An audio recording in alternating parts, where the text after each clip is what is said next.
Փաստորաթերթը գրում է հերթական փորձանքը կառավարության կողմից։ Երեկ լրացավ մի օրենսդրական նախաձեռնության հանրային քննարկման ժամկետը, որը կառավարությունը ցանկանում է փաթաթել հանրության գլխին։ Փորձագիտական շրջանակներն ու շատ գործարարներ այս նախաձեռնությունն արդեն գնահատել են որպես հերթական փորձանք։ Խոսքը Հայաստանի Հանրապետության վարչական դատավարության օրենսգրքում լրացումներ եւ փոփոխություններ կատարելու մասին օրենքի նախագծի մասին է, որը իմասավորի ազգային ժողովի падգամավոր Էլինար Վարդանյանի գնահատմամբ բերելու է զանգվածային սնանկությունների, բիզնեսի համատարած փակման, բիզնեսի միջավայրի այլանդակման եւ տասնյակ հազարավոր քաղաքացիների կյանքի վատթարացման։ Բանն այն է, որ օրենքի նախագծով նախատեսվում է, որ եթե քաղաքացու կամ տնտեսվարողի նկատմամբ վարչական ակտ կայացվի, ապա դրա վիճարկումը չի կասեցնելու տուգանքի վճարումը։ Շատ գործարարներ նշում են, որ վարչական դատավարության կարգով քննվող գործերի տևողությունը երկուատյաններում միջինը տևում է 2 տարուց ավելի։ Հետևաբար սխալ որոշումների դեպքում քաղաքացին կամ բիզնեսը անարդար ձևով այդքան ժամանակ զրկվելու է տուգանքի չափսով իր միջոցները տնօրինելու հնարավորությունից։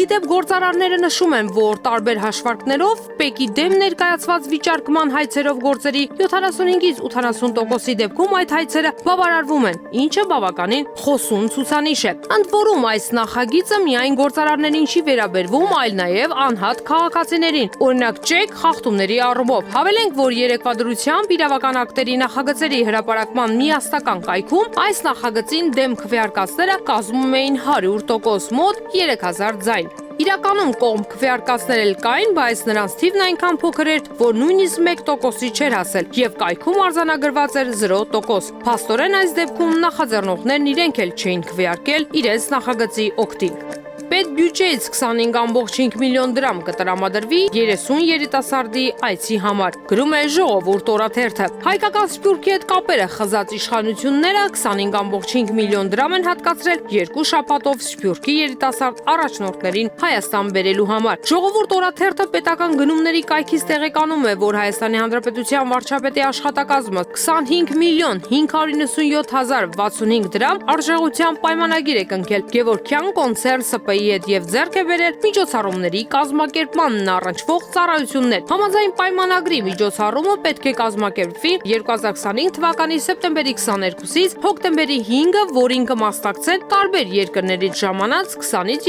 35 տարեկան սփյուռքահայ, առավելագույնը 30 երիտասարդ։ Նրանց համար պետությունը առնվազն 3 աստղանի հյուրանոց պետք է 12 օրով ամրագրի Երևանում եւ Լոռու մարզում, որը Սփյուռքի գործերի գլխավոր հանձնակատարի գրասենյակից առավելագույնը 2 կիլոմետր հեռավորության վրա պետք է լինի։ Ըստ գնումների փաստաթղթի հյուրանոցը պետք է վերանորոգված լինի առնվազն վերջին 5 տարվա ընթացքում, ունենա առնվազն 30 սենյակ, հագեցած հարմարավետ կահավորանքով, առանձնացված լոգասենյակով, լոգախցիկով եւ սանհանգույցով, ապահովված լինի մշտական տաք եւ սառը ջրով։ Նկատենք, որ Նիկոլ Փաշինյանի իշխանությունը մեկ գնման պայմանագրին ավելին մանրամասն է կազմում ու հրապարակում, քան օրինակ, թե ինչ կետեր կան խաղաղության պայմանագրում։ Բայց այս պայմանագրում չի երևում ինչպես են ընտրվելու Սփյուռքի առաջնորդները, ինչ սկզբունքներով են հրավիրվելու, ինչպես է հավասարությունը պահպանվելու։